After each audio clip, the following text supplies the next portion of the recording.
أعوذ بالله من الشيطان الرجيم. بسم الله الرحمن الرحيم. الحمد لله رب العالمين، نحمده ونستعينه ونستغفره ونستهديه ونتوب إليه، ونعوذ بالله من شرور أنفسنا ومن سيئات أعمالنا، من يهده الله فلا مضل له ومن يضلل فلا هادي له. أشهد أن لا إله إلا الله وحده لا شريك له، ونشهد أن محمدا عبده ورسوله. اللهم صل وسلم وبارك على نبينا سيدنا محمد وعلى آله وصحبه أجمعين. سبحانك لا علم لنا إلا ما علمتنا إنك أنت العليم الحكيم، ولا حول ولا قوة إلا بالله العلي العظيم. اللهم ارحمنا بالقرآن واجعله لنا إماما ونورا وهدى ورحمة. اللهم ذكرنا منه ما نسينا وعلمنا منه ما جهلنا، وارزقنا تلاوته آناء الليل وأطراف النهار، وارزقنا العمل به واجعله لنا حجة يا رب العالمين. اللهم انفعنا بما علمتنا وعلمنا ما ينفعنا وزدنا علما. اللهم فقهنا بالدين وعلمنا التأويل واهدنا الصراط المستقيم. اللهم أرنا الحق حقا وارزقنا اتباعه، وأرنا الباطل باطلا وارزقنا اجتنابه. رب اشرح لي صدري ويسر لي أمري واحلل عقدة من لساني يفقهوا قولي. وصلى الله على سيدنا محمد وعلى آله وصحبه وبارك وسلم، والحمد لله رب العالمين. Alhamdulillah, bersyukur kepada Allah Subhanahu wa taala. Bagaimana bila kita bersama lagi menyambung kita.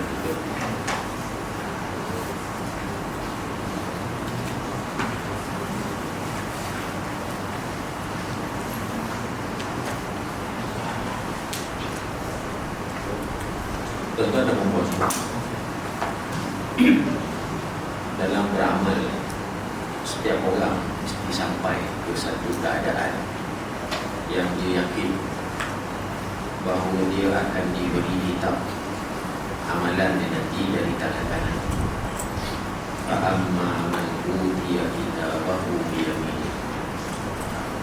Dia mesti tahu dan dia mesti ada ilmu, ya, beramal dengan amalan yang melayakkan dia dapat kitab amalan jadi mahsyar nanti dengan tangan kanan.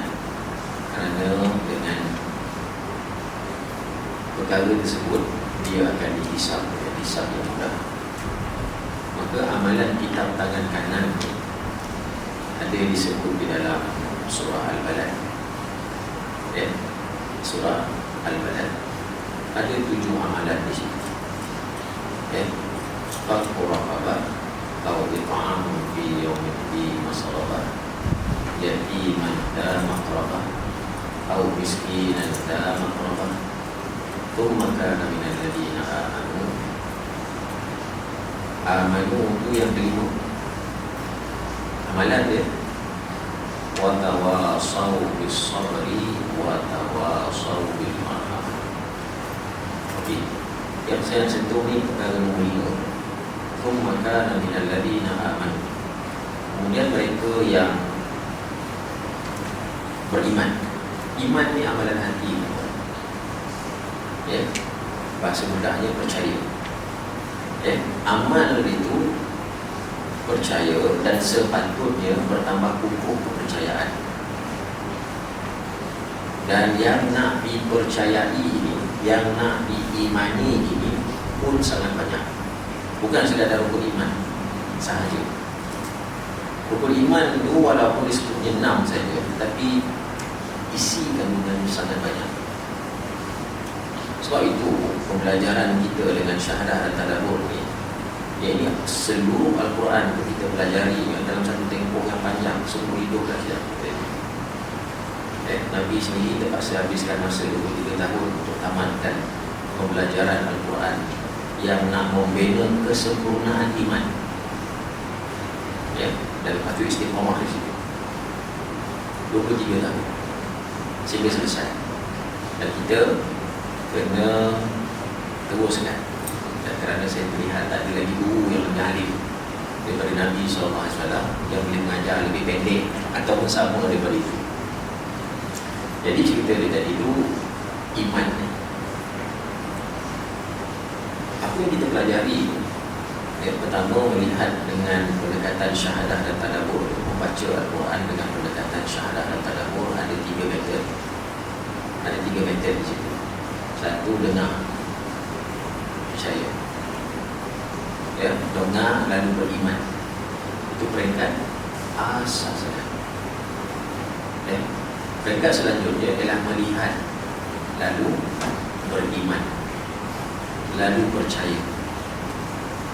Ya. Selanjutnya adalah beramal. Dan sepatutnya juga bila beramal berdasarkan Al-Quran, bertambah kukuh kepercayaan kita kepada dia. Peringkat nombor 2 itu melihat lalu percaya, itu patutnya boleh nampak Allah SWT. Peringkat asas. Ya, tengok apa yang dia ajar, dan betul-betul saya telah telefon dalam ni. Bila beramal, kita dapat hidup dekat dengan dia. Ya, dapat hidup dekat dengan dia. Antara pengajaran Nabi SAW ni ialah basyiran wa nadhira, khabar gembira dan juga peringatan.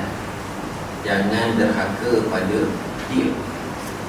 Bagi saya, kalau kita bertakwa, ini yang saya temui dalam Quran dan saya telah tulis dalam buku Al-Quran Memimpin, kita sepatutnya dapat menyaksikan, merasakan. Takwa itu amal, kan? Dapat melihat ganjaran Allah Subhanahu Wa Taala, yang itu sepatutnya bertambah kukuh kepercayaan. Ya, okay. Tapi dia belum cukup lagi tu. Ya, kerana seterusnya dia kena masuk ke alam ihsan. Ihsan ni kita belum bahaskan lagi, pasal kita pindah buku ni pula. Ya, kita pindah buku. Jadi lepas habis nanti kita masuk ke buku Al-Quran Memimpin tajuk ihsan. Dan ihsan ini itulah dia amalan ashabul maimanah, orang yang dikategorikan sebagai golongan kanan. Dan perbahasan dia panjang, uraian dia itu banyak. Yang semua itu kita nak kena ingat sebagai salah satu daripada metod pembelajaran. Ya, sebab itu iqra dalam bahasa Arab maknanya hukum. Dia bukan baca seperti yang kita faham, kan?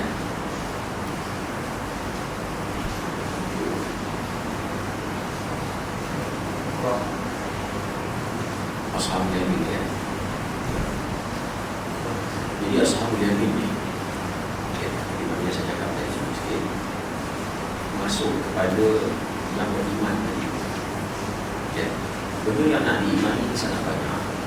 Seluruh Al-Quran itu perlu dipercayai. Dan percaya itu bukan sekadar berhenti, benar lepas itu percaya. Ilmu yang sedang kita bahas ni tajuk syirik khafi, ya. Dia bukan amal. Dia tengok lalu percaya dan jangan buat. Jangan buat itu satu bentuk dia amal. Tapi dah kata jangan, memang tak buat lah. Betul? Ya?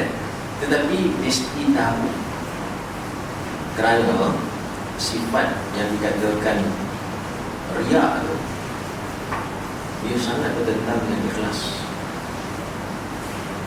Satu lagi, ihsan itu sendiri pun dia sangat bertentangan dengan riya. Bagaimana kita faham kalau tersebut? Kerana di dalam masalah hablum minan nas, beramal sesama manusia mesti lillahi ta'ala. Berapa ramai dapat pastikan setiap tindakan dia itu lillahi ta'ala. Malah untuk kepentingan pribadi pun tidak dikira sebagai lillahi ta'ala. Dalam masalah syirik khafi pula ada cerita sembah maulud, sembah arbab dan sembah andad. Ya, dan mungkin tak diceritakan ialah sembah diri sendiri. Dan ini kebanyakan tak ramai orang besar, ya. Tetapi ramai di kalangan pengikut yang itu donta pun segera bagi, ya, tentang 3 amalan menyembah selain Allah Subhanahu wa taala. Dan ini sangat halus. Dan dia menafikan amalan kita tangan kanan. Malah yang berlaku itu sebagai orang yang terkait dengan amalan syirik khafi ini ialah orang yang menzalimi hak orang sama ada dia tahu ataupun dia tidak tahu. Sebab itu mesti belajar. Sebab itu mesti belajar. Kita bercerita tentang syirik khafi dan tajuk kita ni sampai ke surat 39 lagi. Betul? Okay. Allah Al-Quran membantu kita melihat syirik khafi kan? Jadi nak tak nak memahami syirik khafi ini, memang kita tak ada kitab lain. Ini pengalaman saya belajar. Tak ada kitab lain. Saya memahami benda ini pun terus daripada Quran. Teknik itu tadi. Jadi kita nak kena lalui dia perlahan. Sebab di Quran mesti ambil masa 23 tahun di zaman Nabi SAW untuk lengkap. Dan bila proses lengkap, ini juga maknanya melengkapkan iman, menyempurnakan iman. Di dalam umur kita ni, yang orang kata umur kata mari, kan? Jadi sepatutnya kita dah sentiasa istiqamah dengan amalan yang melayakkan kita dapat kitab tangan kanan. Fikir macam mana? Tak ada cerita solat kat situ. Tak ada cerita puasa kat situ. Ada cerita baca Quran kat situ. Tak ada. Kerana kesemua tu dah sepatutnya beres. Beres. Jadi ini sebenarnya yang saya nak tekankan sebagai mukadimah saya ni, tentang pentingnya kita beramal dengan amalan kitab tangan kanan bersungguh, kerana sepanjang itu kita akan diajar oleh Allah Subhanahu wa taala apa itu syirik khafi dengan lebih tepat. Bila kata tak ikhlas ni, dia kosong tak? Dan ada panjang lagi rantaian-rantaian menyebabkan amalan itu sendiri pun kosong pula jadi. Yang sudah tu pun kosong pula jadi. Dia akan sampai di situ. Itu pentingnya kita belajar. Satu berihsan, satu lagi ikhlas. Sama konsep itu. Cuma pendekatan dia berbeza. Okey, Al-Quran membantu kita melihat syirik khafi. Nabi SAW telah lama berpesan agar berpegang teguh kepada ajaran Al-Quran dan As-Sunnah. Ini ada cerita tafsir Quran dengan As-Sunnah.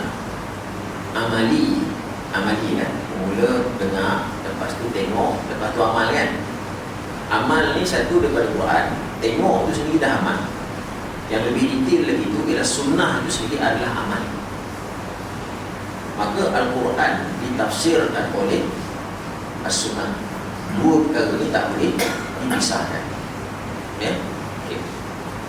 Dia telah menyatakan akan ada di kalangan umatnya nanti yang bacaan Al-Quran yang tidak berpasti anak tegak. Dia juga telah menyatakan bahawa umatnya akan berpecah kepada 73 golongan. Dan seterusnya berpesan agar berpegang teguh dengan sunnahnya dan sunnah yang dibawa oleh Khulafa Ar-Rasyidin. Okey, step asas nanti ada yang kena bacaan tak berlepasi anak tegak. Saya dah tulis satu kunci, nanti kita tunjuk pada buku tu. Apa yang dimaksudkan bacaan Al-Quran yang tak melepasi anak tegak. Okay, seterusnya nanti umat yang berpecah kepada 73 golongan. Ini ada cerita ikhlas dan ikut sunnah. Apabila cerita tentang ikhlas, dia mesti purely ikut Al-Quran lillahi ta'ala. Pasal apa juga yang Allah peringatkan, kita kena ingat. Apa yang diingat tu dia perlu diterjemahkan dalam bentuk amal. Sama ada buat ataupun jangan buat. Hawa nafsu pula dia nak buat apa yang dilarang buat. Tu kena ingat tu. Hawa nafsu ni dia akan suruh kita buat apa yang Allah larang buat. Sebab itu beragama ikut hawa nafsu dilarang. Satu keadaan dia pergi bid'ah, lawan dia as-sunnah.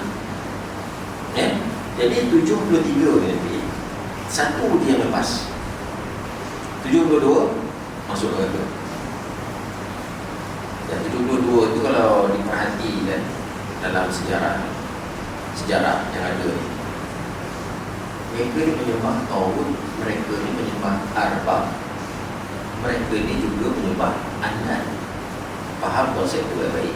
Yang 72 daripada 73 tu, itu nak kena perhalusi bagaimana mereka melakukan perkara tersebut. Kerana memahami 72 tu secara kasar dia akan banyak membantu kita beramal dengan yang satu tu. Yang Allah tegak pula yang satu. Kata Syiah ke Mu'tazilah bla bla bla tak disebut. Yang disebutnya Ahlussunnah wal Jamaah. Tetapi kena belajar juga yang sebalik tadi. Kerana yang sebalik tadi itu ada cerita menyembah tauhid, menyembah arbab, menyembah andan. Okey, dan seterusnya berpesan agar berpegang teguh dengan sunnahnya dan sunnah yang dibawa oleh khulafa ar-rasyidin. Okey. Apa yang baginda pesan tadi itu juga, maksudnya perpecahan umat nanti sangat berkait dengan lemahnya pembacaan Al-Quran. Seperti mana yang baginda ajarkan, umatnya yang berpecah ini juga sangat kuat berpegang kepada fahaman dan pandangan pemimpin dan ulama, walaupun bersalahan dengan Al-Quran pada dasarnya. Macam mana nak tahu pemimpin ni bawa perkara kesalahan Quran? Kena tahu seluruh isi kandungan Quran. Kalau katakan isi kandungan Quran itu 100, yang persalahan itu 10, tetap juga tak boleh pakai. Yang 10 tu pun nak kena tahu juga. Kumpulan ni 10 dia yang ini, kumpulan tu ada 15 yang ini pula, kumpulan ni 7 begini pula, begitu dan begini, begini dan begitu tu nak kena tahu. Okey. Jadi di sini perpecahan itu balik kepada lemahnya pembacaan Al-Quran seperti mana yang baginda ajarkan. Baginda ajarkan setelah beberapa ketika ni, saya pun tak tahu. Saya ingatkan apa yang saya pelajari dulu, itulah yang Nabi ajar. Kata atau ada cerita hafal, atau ada cerita, itu dia. Tapi setelah beberapa ketika baru saya perasan arahan melihat berpandukan Quran. Kerana apa? Saya pun tak belajar bahasa di sekolah menengah. Saya pun tak belajar juga ketika di universiti. Yang saya belajar tafsir. Tafsir. Sepatutnya lepas belajar tafsir, balik itu pergi tengok. Tapi yang menyuruh tengok tu tak sampai di situ pula. Kemudian yang nak tengok ni pula, kalau kita perhati dan balik flashback balik benda ni, wala ni, daripada tengok yang simple-simple ni, sekarang ni saya tengah cuba nak simplify buku ni untuk peringkat sekolah menengah. Saya nak simplifykan lagi satu buku ni dan satu buku lain nanti daripada buku yang tebal ni untuk peringkat universiti. Saya minta ada 2-3 murid saya yang pernah ada pengalaman untuk tolong sama bantu. Kerana metod ini penting untuk masuk ke dalam pekerjaan dan dia mesti kena tengok antara Allah bagi rezeki dengan majikan bagi rezeki, antara percaya dengan kedegat sendiri dan percaya kepada pertolongan Allah Subhanahu Wa Taala yang namanya tawakal. Dan banyak lagi komponen yang perlu dipelajari di situ. Jadi bila dikatakan perpecahan itu sangat berkait dengan lemahnya cara pembacaan, dia berkait baliklah kepada bila lemahnya, dia akan masuk kepada apa yang dikatakan syirik khafi. Lagi lemah dia akan jemaah syirik jali pula. Umat yang berpecah ini juga sangat kuat berpegang kepada fahaman dan pandangan pemimpin dan ulama walaupun bersalahan dengan Al-Quran pada dasarnya.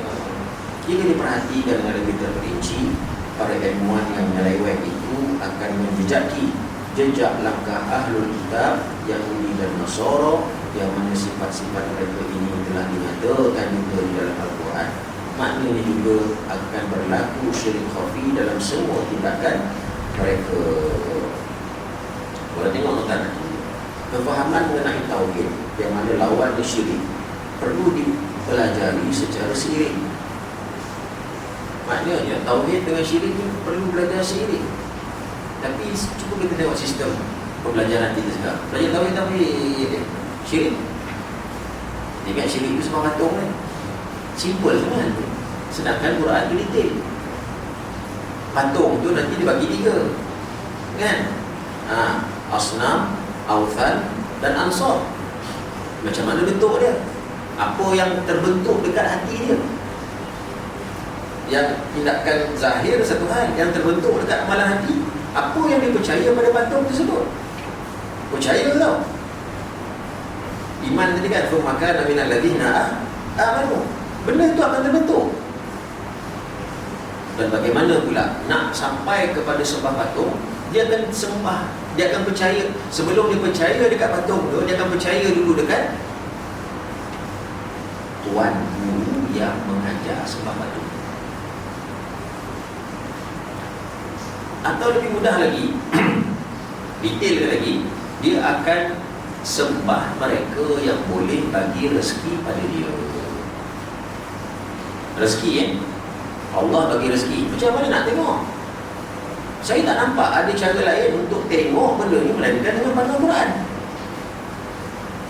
Yang pergi sembah patung tu, dia percaya kononnya Tuhan, tapi hakikatnya syaitan jin yang bagi dia rezeki. Ada pun syirik khafi pula, dia percaya si fulan bagi dia rezeki. Jadi akibat daripada percaya si fulan bagi rezeki, ada amalannya. Nampak? Akibat daripada percaya hanya Allah saja bagi rezeki pun ada amalannya. Dan perbezaan tu halus. Sebab itu Siratal Mustaqim tak nampak. Siratal Mustaqim tak nampak. Ini pun tak nampak. Itu sebenarnya. Ya? Yang ini penting kita belajar tauhid dengan syirik itu seiring. Dan bagi saya, masuk pada syirik khafi ini dia sangat complicated. Sangat complicated. Ya, hanya Al-Quran sahaja yang mampu membimbing pembacanya memahami perkara ini, termasuk syirik khafi. Sesungguhnya syirik jali itu bermula daripada syirik khafi. Banyak perkara yang perlu diperhatikan bagi memahami tabiat syirik khafi ini. Senang ceritanya, tradisi datuk nenek moyang, budak yang baru lagi, dia kosong. Jadi mak ayah kena ajar. Masalahnya mak ayah dah pergi ke sana, mana dia nak dapat hidayah apa tu? Nampak? Akhirnya sendiri, iman yang sebenar yang mak ayah dapat pun tak boleh diwarisi. Iman itu tak boleh diwarisi.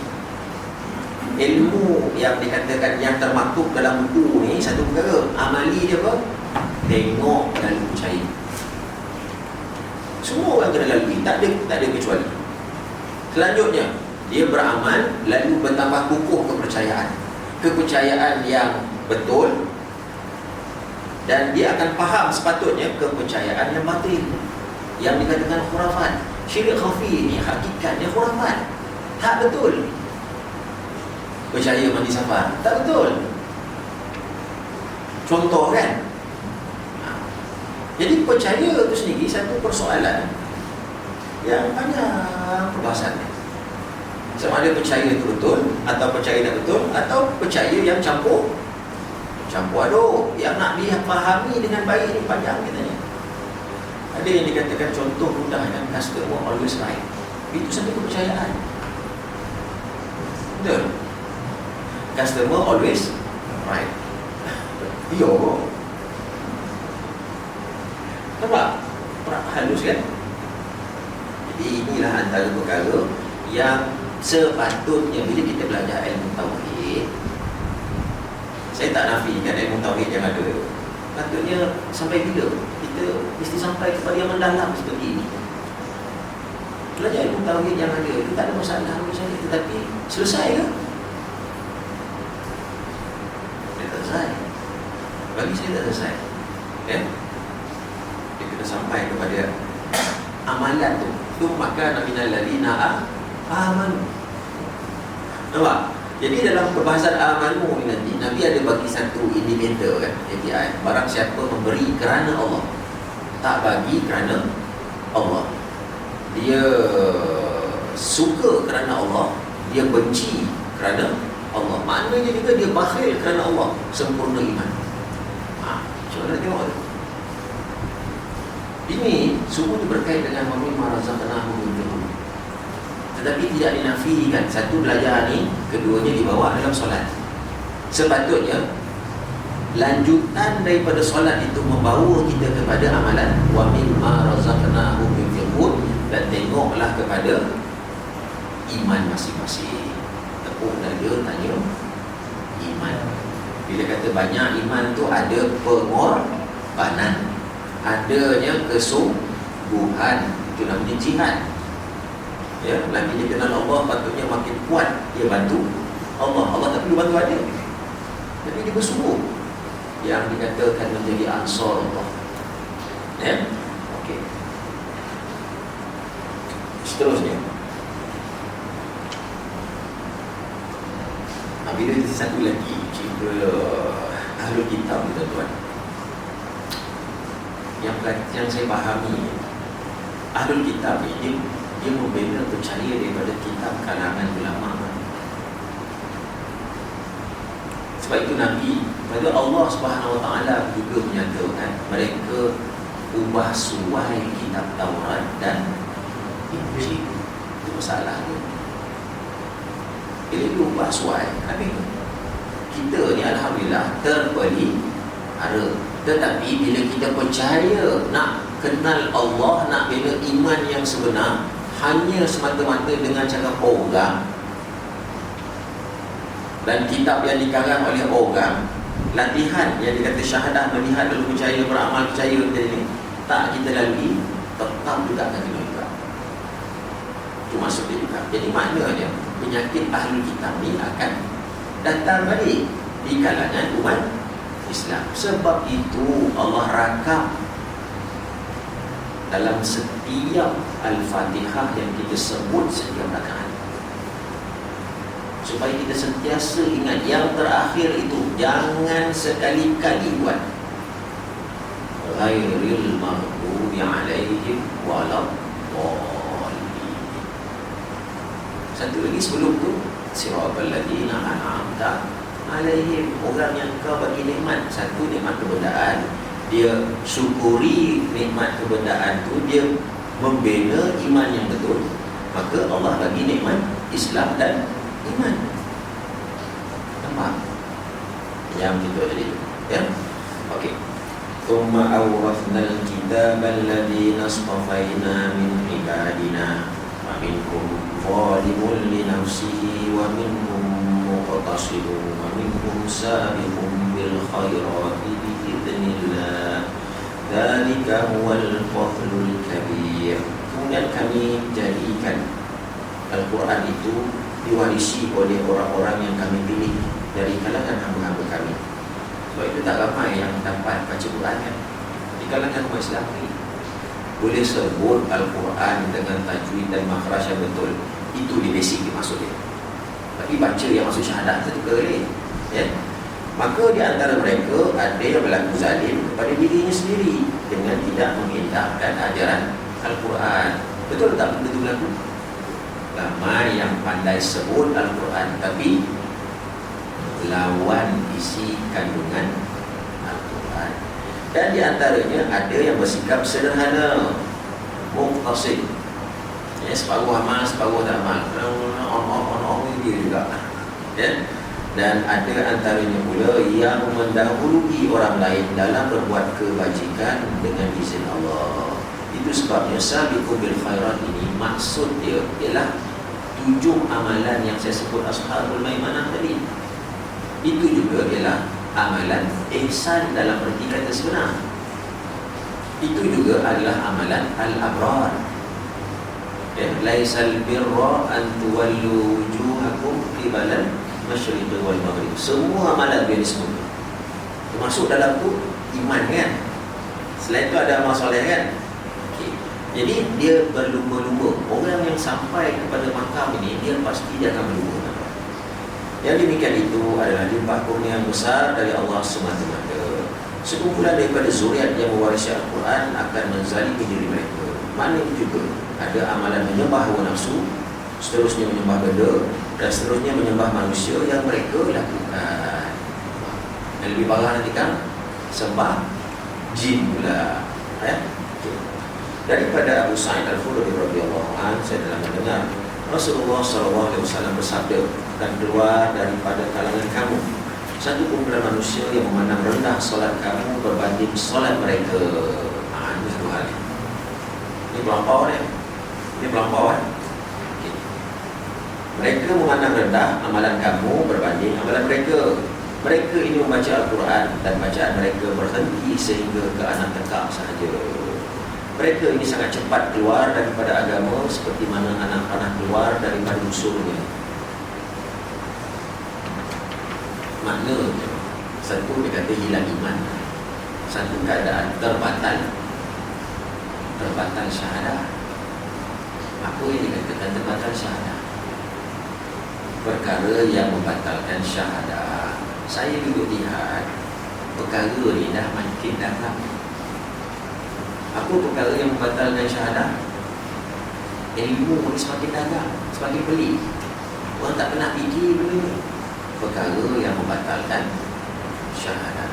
Maksudnya juga membatalkan tauhidnya, menyebabkan terkeluar imannya, satu keadaan terbatal Islamnya. Syahadah balik asyhadu an la ilaha illallah, masuk Islam balik. Itulah yang dimaksudkan oleh Nabi SAW akhir zaman. Pagi dia beriman, petang dia kafir. Besok pagi itu kafir, petang kan masuk beriman. Dan apa yang saya perhatikan pula yang lagi dahsyat, keluar masuk ni berkali-kali dalam satu hari. Saya tuan, kita melihat panduan Quran, patutnya sampai peringkat kita boleh kenal siapa munafik depan kita. Cuma kita tak boleh munafikkan orang. Betul? Itu maksudnya apa? Satu keadaan munafik dia ada perangai nifak, satu keadaan terbatal syahadah kerana nifak bila syahadah. Makna ini juga tuan-tuan, tajuk ni tuan-tuan nak kena baca dengan tajuk dalam buku Al-Quran Memimpin.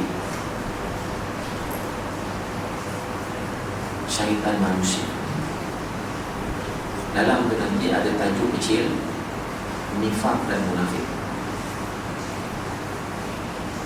Ada dekat sini. Jadi pemahaman ni sangat berkait dengan sana. Tajuk yang satu lagi, kedua-duanya kena disaksikan. Siapa dia? Jangan cakap. Kita kerja tak cakap. Tapi kena pandai baca. Nampak? Okay. Jadi bayangkan orang ni pula, bacaan tak melepasi anak tekak. Sangat cepat keluar daripada agama seperti anak panah keluar daripada musuhnya. Selepas itu dia melihat pada anak panah yang diperbuat daripada logam, maka tidak dilihat apa-apa kesan buruan. Selepas itu dia melihat pada batang anak panah yang diperbuat daripada kayu, maka tidak dilihat juga apa-apa kesan buruan.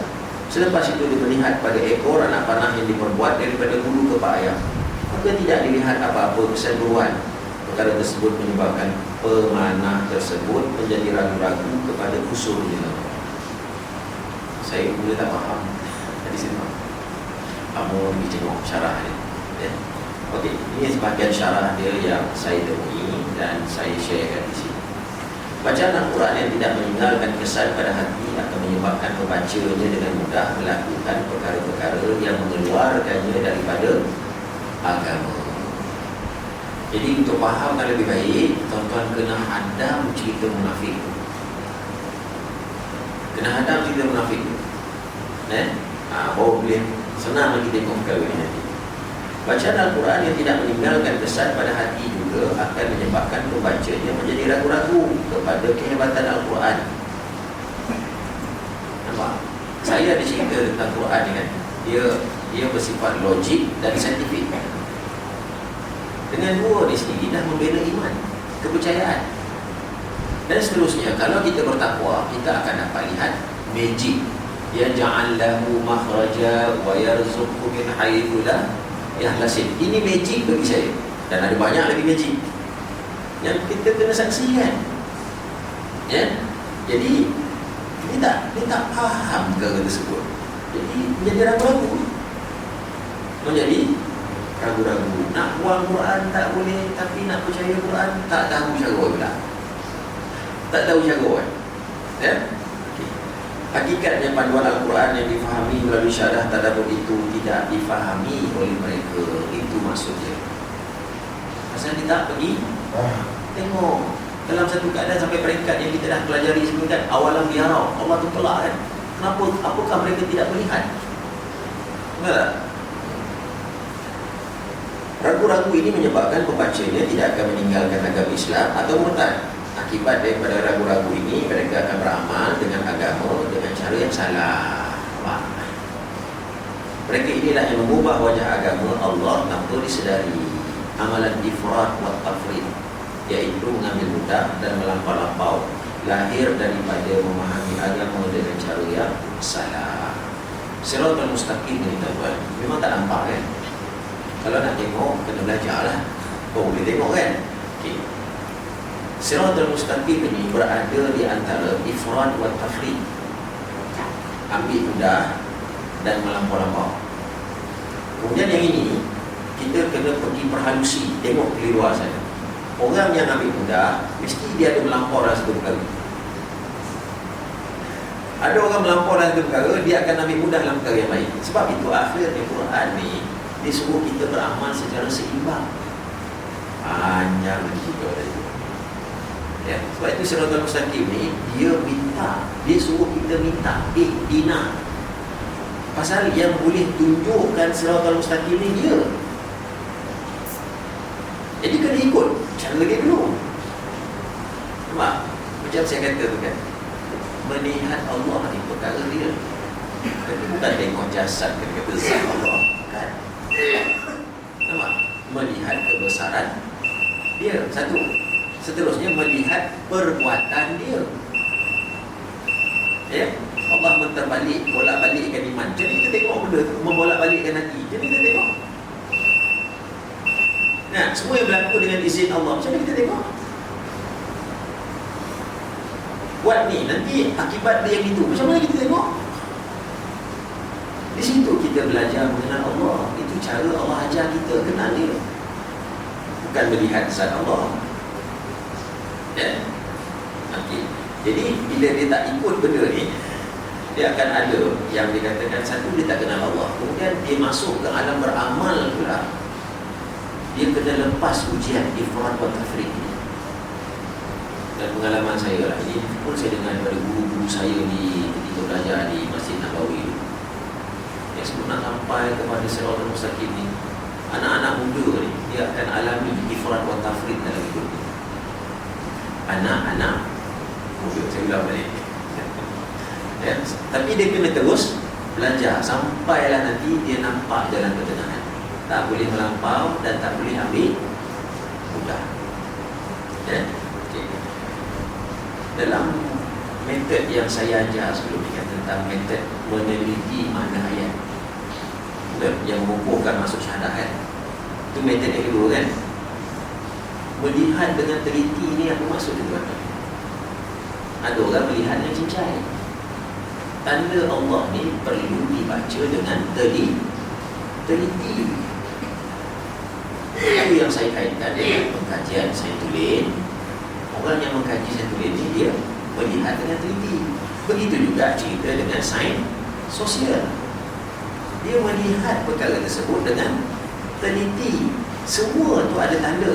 Tapi kalau tak tahu tanda tu asas daripada Quran, apa yang berlaku ni kita pun alah biasa lah. Dan confirm melihat benda tu dengan cincai. Lagi parah, ada sebahagian pengkajian saintis yang kita kata saintis dalam Saintulin, tapi tak ada panduan Allah, tak ada Quran, tak jumpa kan cerita yang berlaku dalam sains sosial. Hebat kajian sains sosial barat, Tapi tak apa-apa pengalaman sebenar. Ya. Jadi di sini pentingnya melihat pula dalam setiap perkara sains kulit maupun sains sosial ada cerita Allah di sini. Perbuatan Allah. Ya. Okey. Sayyidina Ali radhiyallahu anhu telah ditanya mengenai golongan Khawarij yang telah mengasingkan diri ke Nahrawan. Adakah mereka ini telah kufur? Adakah mereka ini telah kufur? Itu pertanyaan. Silap. Adakah mereka ini telah kufur? Jawab Ali, mereka lari dari perbuatan kufur. Mereka sangat mengawasi dari berlaku kufur. Ya, ini Khawarij. Ditanya lagi, adakah mereka ini munafik? Jawabnya, orang munafik tidak akan mengingati Allah Subhanahu Wa Taala melainkan sedikit saja. Ditanya lagi, jika begitu siapakah mereka? Jawabnya, mereka itulah orang yang sesat dalam mencari kebenaran beragama. Mereka buta kepada kebenaran, lalu menderhaka kepada khalifah kepimpinan Islam. Oleh kerana itu kita memerangi mereka. Ini ilmu tinggi kan? Tapi ilmu tinggi ini dia bukanlah maknanya khusus untuk orang IQ tinggi, tak. Dia untuk orang yang belajar lama. Nampak? Jadi Nabi SAW mengajar berapa tahun? 23 tahun. Khawarij ni berlaku bila orang masuk Islam? Yang pasti dia bukan zaman Nabi. Ya, dia bukan dikatakan sahabat. Dia dikatakan sebagai tabi'in. Tapi tabi'in itu macam-macam bentuk lah. Jadi kalau belajar sikit mudah menyesatkan orang. Itu maksud dia. Akhirnya Ali radhiyallahu anhu ini mereka bunuh. Nampak? Yang dibunuh ni siapa? Orang yang telah dijamin syurga. La ilaha illallah. Tak ada payah fikir dah. Sampai yang bulan nak kata kan. Tapi itulah yang mereka lakukan. Gerakan melampau. Ya? Dan ada cerita melampau ni, ada cerita lah. Dia derhaka pada khalifah. Pun panjang dah perbahasan dia. Fake kepimpinan. Kepimpinan Islam adalah termasuk di dalam perkara usul di dalam agama. Dia perlu difahami secara bertafakuh dan bukan sekadar memahaminya secara literal daripada khusus agama. Apa maksudnya tadi pula kepimpinan agama? Ya, sebab itu buku saya itu saya namakan dia Al-Quran Memimpin dan Membela Pemimpin. Karena ada satu sistem yang perlu ditafakuhkan di situ. Dia tak cukup dengan baca buku itu secara teori, tak cukup. Ada amali dia. Ya, dah panjanglah perbahasan amali itu. Ya, okey. Daripada Huzaifah bin Al-Yaman radhiyallahu anhu, manusia selalu bertanya kepada Rasulullah SAW tentang kebaikan, tetapi aku pula bertanya tentang kejahatan supaya dia tidak menipu aku. Okey, ingat ya, baik ni ada tanda, jahat ni pun ada tanda. Kemudian yang lebih detail, jahat dan baik itu bercampur-campur. Campur maknanya sama kan? Antara ganjaran mereka yang bertakwa. Ya ayyuhalladzina amanu ittaqullaha yaj'al lakum furqanan. Wahai orang yang beriman, kalau kamu bertakwa, kami bagi kamu al-furqan, melihat kebenaran dalam kesamaran, melihat kebatilan juga dalam kesamaran. Jadi macam mana nak tahu kebenaran dalam kesamaran ataupun kebatilan dalam kesamaran? Kita tengok bercampur-campur dalam satu keadaan lagi. Itu sebenarnya di situ cerita tentang ayat tanda.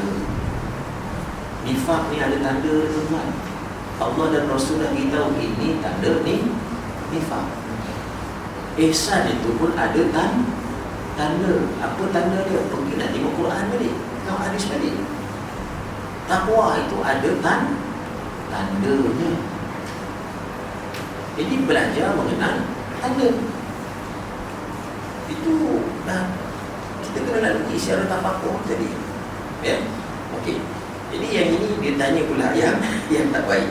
Aku bertanya lagi, ya Rasulullah, sesungguhnya kau telah datang membawa kebaikan kepada kami. adakah setelah kebaikan itu akan datang kejahatan? Jawab Rasulullah SAW, wahai Huzaifah, pelajarilah Al-Quran dan ikutlah apa yang ada di dalamnya. Baginda sallallahu alaihi wasallam mengulangkannya sebanyak 3 kali. Nampak? Belajar Al-Quran kerana dia akan ajar kamu kebatilan yang datang setelah kebenaran. Aku bertanya, adakah setelah kebaikan itu akan datang kejahatan? Jawab Rasulullah SAW, sesungguhnya akan datang fitnah dan kejahatan. Fitnah ujian lah, pas mudah ujian. Dan ujian itu boleh kita katakan begini. Osman radhiyallahu anhu, dia mati dibunuh oleh golongan yang rasa betul, yang rasa dia betul. Saya lihat apa yang berlaku sekarang pun perkara yang sama juga. Masing-masing rasa dia betul. Dan kita ni nak duduk mana? Nak tak nak, kita kena tengok berpandukan Al-Quran. Tapi kata tadi tu, Quran mengajar kita melihat syirik khafi. Itu maksud dia. Okey. Jadi dalam hal ini tadi, yang terlibat membunuh Osman radhiyallahu anhu ni semua baru, bukan sahabat. Sahabat tak terlibat. Nampak? Sahabat tak terlibat. Maka datang fitnah dan kejahatan. Aku bertanya lagi, adakah setelah kejahatan itu akan datang kebaikan? Jawab Rasulullah SAW, wahai Huzaifah, pelajarilah Al-Quran dan ikutilah apa yang ada di dalamnya. Baginda SAW mengulangkannya sebanyak 3 kali. Aku bertanya, adakah setelah kejahatan ini akan datang kebaikan? Jawab Rasulullah SAW, ada, tetapi mereka membuat perjanjian di dalam kekeruhan dan jamaah yang bersatu dalam keadaan hati yang rosak. Ada yang punya tafsir dia. Keruh ni sama tau. Tak nampak? Dalam kekeruhan memang tak nampak. Itu sebabnya Furqan itu kurniaan Allah. Dia akan beri kepada yang bertakwa, dan bersatu dengan hati yang rosak. Dia apa benda? Tuan-tuan, orang yang bersatu kerana kebenaran ni ramai, tapi bersatu kerana Allah tak ramai. Aku cerita dia, macam mana kita nak tahu? Itu balik yang saya sebut tadi, ihsan tu mesti ditafakurkan sungguh-sungguh. Mesti ditafakurkan sungguh-sungguh. Senang ceritanya, amal lah kalau tak faham pun. Yang ini sebenarnya daripada amalan itu kita melihat kesan dia tau. Daripada amalan kita melihat kesan dia. Kita lah yang akan berinteraksi dengan Allah, mengajar kita kesan tersebut. Kita kan minta ihdina. Dia akan bagilah kesan tu. Dia akan bagi kita faham. Fa'alhamaha fujuraha wa taqwaha. Itulah makna hidayah juga. Seperti mana hidayah kepada jalan baik, dalam Quran juga dia cerita hidayah kepada jalan neraka. Semua tu ada tanda dia juga. Okay. Itu jemaah yang bersatu dalam keadaan hati yang rosak. Ini worst to worst sampai peringkat akhafud dararain, itu terpaksa bersatu dalam hati yang rosak pula. Ini satu hal juga, ujian besar ni. Aku bertanya, ya Rasulullah, apakah yang dimaksudkan dengan perjanjian di dalam kekeruhan? Jawab Nabi SAW, hati mereka tidak akan kembali seperti sebelumnya. Apa maksud hati sebelum tadi? Jadi saya tengok cerita tentang hati ni kan. Banyak cerita hati tu sebenarnya mentauhidkan Allah yang sebenarnya. Huzaifah bertanya lagi, adakah setelah kebaikan ini akan datang kejahatan?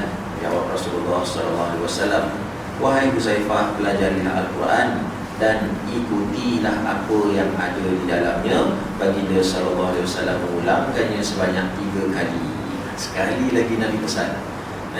Aku bertanya, adakah setelah kebaikan itu akan datang kejahatan? Jawab Rasulullah SAW. Seterusnya baginda SAW bersabda, ada, kejahatan, iaitu fitnah yang tidak nampak akan penyelesaiannya, dan jika ada penyelesaiannya, ia tidak akan didengari. Pendekatan syahadah tadabbur, saya banyak cakap, tapi saya faham tak ramai yang mahu follow perkara tersebut. Tapi kerja saya ni ajar. Yang bagi hidayah itu ialah Allah, kan? Sudah cerita ya. Mereka ini adalah penyeru ke pintu neraka. Orang syok sendiri. Macam mana yang dia kata syok sendiri? Tuan-tuan nak kena tengok orang macam mana terbentuk syok sendiri. Dia percaya dia betul, sebenarnya dia salah. Nak tahu betul salah, macam saya kata tadi, dia ada tanda betul, tanda salah. Kenapa saya kata mesti nak ikut juga jalan ihsan tu? Kerana ihsan itu ialah hakikat tauhid. Kalau hakikat ihsan itu tak sampai, yang dia akan lalui ialah nifaq. Anda kan kalau nak faham munafik ini, dia seiring. Kita faham ihsan, confirm kita akan faham munafik. Tapi mana mungkin boleh faham munafik kalau tak belajar munafik? Sebab tu buku saya letakkan tajuk munafik tu dalam buku tu. Tak mungkin orang boleh faham ihsan kalau dia tak belajar munafik. Kedua-duanya dia kena tahu bagaimana amal. Yang ini amal buat, yang ini amal tinggal. Amal dia tinggal. Sebab okey. Jadi munafik ni kalau sampai peringkat munafik besar, munafik tegar, dia penyeru neraka jahanam. Kalau nanti dalam buku juga manusia berhati syaitan, dia rasa dia betul, dan dia masih dalam beragama. Kalau kita tengok kisah-kisah para nabi, Allah kata dia kafir, tapi dalam ayat-ayat yang Allah nyatakan dalam Quran, mereka rasa mereka ikut agama tauhid datuk nenek moyang. Daripada Nabi Nuh lagi disebut dalam ayat Quran tu. Baik Nabi Soleh, Nabi Ibrahim, Nabi Ulul Azmi, Nabi Musa. Kalau Nabi Musa tu, Fir'aun tu, ada yang beritahu sebelum Musa ni datang, ada Yusuf dengan korang. Yusuf ni bawa tauhid. Yusuf ni jadi menteri korang. Lepas tu dia meninggal, korang kata, eloklah Yusuf dia tak ada berganti. Pasal korang tak suka benda baik. Akhirnya Musa itu datang. Sama juga dengan Nabi Isa AS. Ahlul Kitab menunggang agama. Dibetulkan, dia pula dibunuh. Nampak? Nabi SAW berhadapan dengan Quraisy yang mewarisi agama Ibrahim. Yahudi mewarisi agama Nabi Musa AS, katanya. Itu pun daripada Nabi Ibrahim juga. Sebab itu dalam Quran Allah sebut Ibrahim itu tak munafik, tak musyrik. Nampak? Jadi penyeru neraka jahanam ni ialah orang yang rasa dia betul. Dan sebenarnya hakikat tauhid itu sendiri dia tak tahu. Itu masalahnya. Sekiranya kau mati, wahai Huzaifah, dalam keadaan makan akar kayu, lebih baik dari kamu mengikut seseorang daripada mereka. Sebab dia kata ikut, Pak. Ikut ni hakikat tauhid, hakikat ibadah. Perhatikan bagaimana bersungguhnya Huzaifah bertanya dan bagaimana pula Nabi SAW menjawabnya. Nampak? Diulangnya 3 kali. Maksud hati yang rosak, kebenaran dan kebatilan bercampur-campur di antara satu sama lain dan susah untuk dibezakan. Mereka akan membuat perjanjian sesama mereka di atas perpecahan dan kerosakan. Ikatan perjanjian ini tidak akan berjaya membaikkan keadaan. Panjang kat situ itu. Ada cerita syahadah dan tadabbur. Kita hanya akan faham setelah melalui beberapa tempoh, melalui melihatnya. Maksud fitnah yang tidak nampak akan penyelesaiannya, iaitu permasalahan kehidupan umat Islam tidak diselesaikan mengikut penyelesaian Al-Quran dan As-Sunnah Nabi SAW. Mereka lebih suka mendengar penyelesaian daripada orang yang mereka sangka berilmu agama. Tetapi hakikatnya ilmu agamanya ditentukan daripada zahirnya saja dan sifat yang berpecah-pecah, kesepaduan pemahamannya. Maknanya bentuk sekular ni. Ya, kesepaduan tauhid, fiqh, tasawuf yang lain-lain itu tidak ada. Inilah yang dimaksudkan kepimpinan agama yang mengurang, mengubah suai dan menokok tambah syariat Allah Subhanahu wa taala, dan mereka sentiasa saja terjebak di dalam perkara maksiat. Menunggang agama ni tuan-tuan. Macam mana kita nak faham? Orang yang berjuang membela agama dengan orang yang menunggang agama, macam mana nak bezakan? Kena ada ilmu. Tapi kita tak boleh cakap macam itu saja. Dia mesti ada tanda yang membezakan nanti tu. Ini memperjuangkan agama, yang ini penunggang agama. Nampak? Sampai peringkat Nabi Isa AS, kalau cerita macam dibunuh lah kan. Kefahaman agama tauhid pada masa itu ialah pemahaman yang rosak. Sampai peringkat sebelum itu Nabi Zakaria dan Nabi Yahya, bapa saudara dia, memang mati di gunung. Nabi Yahya dan Nabi Isa ni sepupu. Ini dibunuh ni. Jadi macam mana kita nak bezakan? Sebab itu penting belajar dan mengenal tanda. Ya, itu sebenarnya. Penekanan kepada pembacaan Al-Quran secara bersungguh-sungguh ini menunjukkan betapa pentingnya membaca watak-watak tauhid dan watak-watak syirik pada setiap perkara yang berlaku.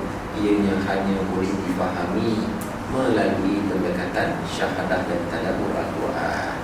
Saya berhenti sampai di sini aja dulu. Ya. Watak-watak tauhid, watak-watak musyrik. Ya. Jadi dia ada pada amal orang. Amal itu sendiri. Mana kita memahami perkara tersebut ya. Okeylah, sampai di sini aja dulu. Moga Allah Subhanahu wa taala yang memberi kita kefahaman tentang Al-Quran Al-Karim. A'udzubillahi minasyaitonir rajim. Bismillahirrahmanirrahim. Alhamdulillahirabbil alamin. Wassalatu wassalamu ala asyrafil mursalin wa ala alihi wa sahbihi ajma'in. Allahumma arhamna bi tarkil ma'asi abadan ma abqaitana. Warhamna an natakallafa ma la ya'nina warzuqna husnan nadhari fi ma yurdika anna. Allahumma bani as-samawati wal ard dzal jalali wal ikram wal 'izzati allati la turam. Nas'aluka ya Allah ya Rahman bi jalalika wa wajhika an tunawwira bi kitabika absarana wa an tutliqa bihi alsinatana wa an tufarrija bihi an qulubina wa an tashraha bihi sudurana wa an tamsila bihi abdanana wa an tujammil bihi akhlaqana fa innahu la yu'inuna 'ala al-haqqi ghayruk wa la yu'tihi illa anta wa la hawla wa la quwwata illa billah. Allahumma zidna wa la tanqusna wa akrimna wa la tuhinna wa a'tina wa la tahrimna wa athirna wa la tu'thir 'alaina wardina warda 'anna ya Allah ya Rahman ya Rahim. Allahumma tawaffana muslimin wa alhiqna bis-shalihin ghayra khazaya wa la mahdhurin bi rahmatika ya arhamar rahimin. Wa sallallahu ala sayyidina Muhammadin nabiyil karim wa ala alihi wa sahbihi ajma'in walhamdulillah.